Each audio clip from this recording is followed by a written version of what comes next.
the fourth and most commercially successful of Gerry Anderson's puppet extravaganzas. He and his wife Sylvia began making programmes in the late 1950s. This was Four Feather Falls, shot on a tight budget with the voice of Nicholas Parsons as Sheriff Tex Tucker. Now get out of town, and don't you ever come back.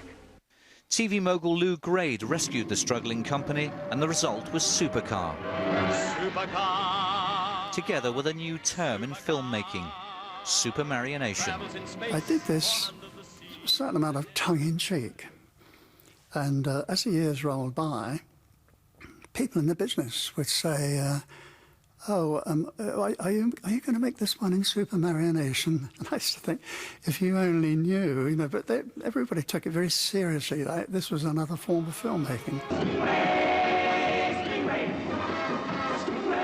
His productions broke new ground in the use of technology, much of it improvised on set by his team of technicians.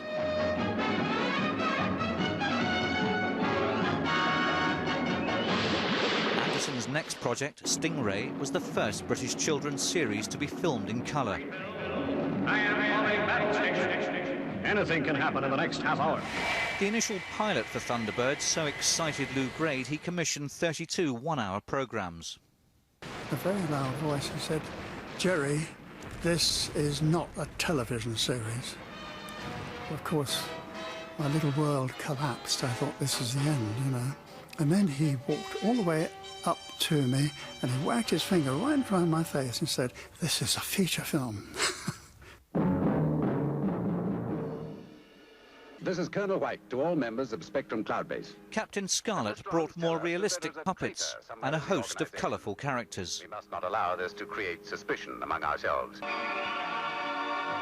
Gerry Anderson turned to human actors for Space 1999, at the time the most expensive TV series ever made. Come on, Romac. I quit the streets. You know that. But a follow-up, Space Precinct, failed to break into the lucrative American market. Why, thank you, Your Highness. Please.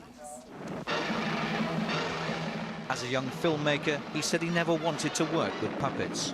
But in the end, they brought him worldwide success. F.A.B, Gerry.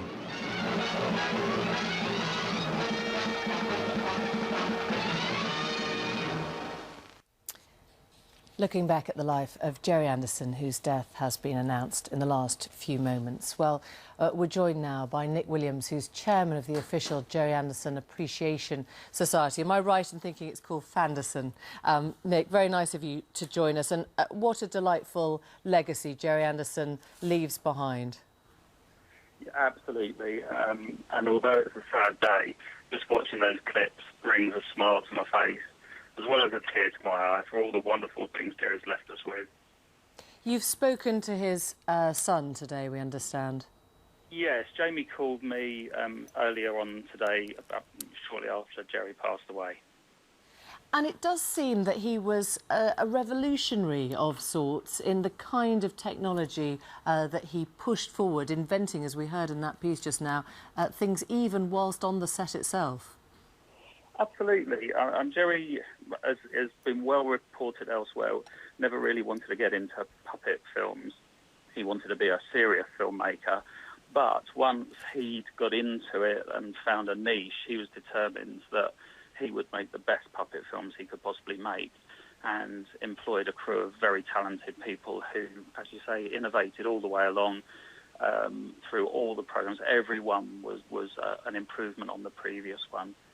And so curious to hear that line that Gerry Anderson said he never wanted to work with puppets. What was it that turned him, do you think?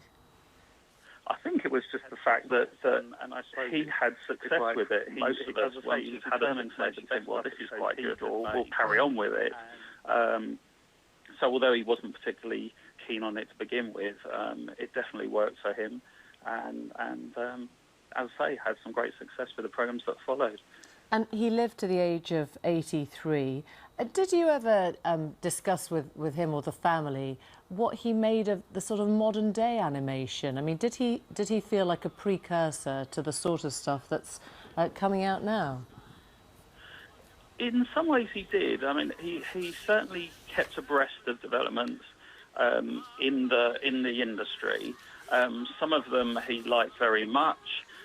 He very much saw CGI, computer-generated imagery, as like the way forward. And 7 years ago, remade his Captain Scarlet series in CGI because he knew it would enable him to do so much more than puppets with strings. It would just free them creatively to do so much more. So he certainly kept abreast of developments. He also kept abreast of some of the kind of tributes that were paid to him in films like Team America. And so, yeah, he definitely was interested in how his work had affected other people. He didn't have any involvement in the 2004 film Thunderbirds. Was that his choice, or did he feel sidelined through that? What was the story there? If I remember correctly, he was involved in the early days, but if I remember the story as he told it to me, it was quite clear from the early days that the direction they wanted to go in wasn't his Thunderbirds, and he didn't feel he could put his name to it, so he politely declined to have any more dealings with the production crew. And Nick, if I asked you from a sort of fan's perspective, what is the animation or the character or the moment that you think sums up Gerry Anderson the fullest, what would you say?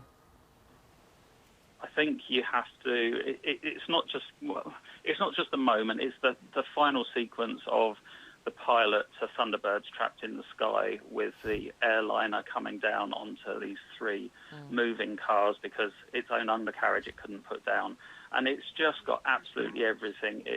It's real tension. You've built up a story through the episode when you care about the people on board and you want them to succeed, as well as fantastic production values. You know, the model work was superb, and there was just so many elements that came together to make a perfect piece of television. Nick, thank you very much. Nick Williams, from the chairman of Fanderson, that's the official fan club of Gerry Anderson. Well, we're joined by our entertainment correspondent, Lizo Mzimba, and it's just charming, isn't it, to look at these kind of sequences before us, Lizo. There's a very old-fashioned quality, a very sort of expressive quality in these puppets' faces. Oh, absolutely. From a technical point of view, he was the first person to actually have puppets with their mouths actually electronically synced to the actors' voices. But it was far more than that. He had a real gift for humanising the stories and the puppets. You can look at it now, decades later, and it still has that magical quality. A quality, if you like, we were talking a few moments ago about the Thunderbirds feature film live action, which you didn't have, even though that featured actual live actors. People wanted the kind of magic that Gerry Anderson had. People decades later remember all those characters. They remember all the things like Stingray and Captain Scarlet, all the tunes, and those live in the mind because the characters were so real, even though they were made out of out of puppets. It's interesting. So this was the first time that the mouths and the words were synced, and also they were very much of their era, weren't they? I mean, I think of Lady Penelope, Captain Scott. They were proper sort of 60s creations that couldn't have fitted from another decade. Absolutely, but they kind of also defined the era in the sense of children's television. When you talk about children's TV going back more than half a century, these are some of the classic shows that people always talk about because they struck a chord with both children of that generation but also adults as well. The kind of shows that families would sit down and watch together because they did have really good storytelling. Even though they were puppets, it came beautifully to life, and that's why people still enjoy them to this day.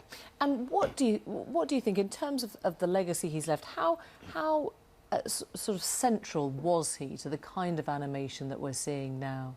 Oh, he was massively central. You can see his influence in, they were talking earlier about Team America from Matt Stone and Trey Parker, but also in things like Wallace and Gromit, just the idea of, changing heads to give different facial expressions, all that kind of thing. That is the kind of thing that Nick Park, through all his creations with Aardman and all the other people that worked there, have continued that kind of legacy. And, it's certain that they were inspired by what Gerry Anderson was doing. So, what he did all those decades ago is really kind of living on through other celebrated filmmakers. Lizo, thanks very much indeed. Lizo Mzimba, looking back at the life of Gerry Adams, whose death has been announced in the last few moments.